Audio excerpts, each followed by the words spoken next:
ছুরিটাকে হাত পা টাইট করে বেঁধে নাও, ছুরিটাকে শার্পেন করে নাও, ধারালো করে নাও, যাতে অল্প সময়ে জবাইটা হয়ে যায়, প্রাণীটা যাতে কম কষ্ট পায়। সুবহানাল্লাহ পড়ে। দিস ইজ কল্ড ইহসান।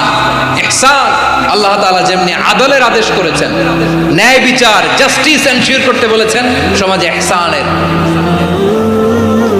ব্যবহার, ইহসানের অনুশীলন তিনি করতে বলেছেন। এজন্য মুমিনের প্রতিটি কাজে, আমার চট্টগ্রামের ভাইয়েরা আমার দিকে তাকান, খেয়াল করে শুনুন, মুমিন জীবনের প্রতিটি কাজে ইহসানের পরশ থাকা চাই। আমরা যেন আমাদের পরিবারের প্রতি ইহসান করি, আমরা যেন আমাদের কর্মচারীদের প্রতি ইহসান করি, আমরা যেন আমাদের কলিগদের প্রতি ইহসান করি, আমরা যেন আমাদের ভাইদের প্রতি ইহসান করি।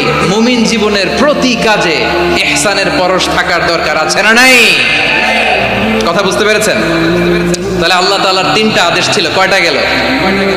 ভুলে গেছে, ভুলে গেছে চট্টগ্রাম। তিনটা আদেশের মধ্যে কয়টা বললাম? প্রথমে কি ছিল? আদল। দুই নম্বরে, তিন নম্বরে রব্বুল আলামিন বললেন ওয়া ইতা ইদিল কুরবা, নিকটাত্মীয়দেরকে দান করো, নিকট আত্মীয়দেরকে দাও, যারা তোমাদের ব্লাড কানেকশনের আত্মীয় তাদেরকে তোমরা দাও। এখানে জেনারেলি বললেন দাও, কি দিব সেটা তিনি এখানে বলেন নাই, সেটা তিনি সূরাতুল ইসরার মধ্যে বলেছেন। আল্লাহ বলেন ওয়া আতিদাল কুরবা হাক্কা, নিকট আত্মীয়দেরকে তাদের অধিকার, তাদের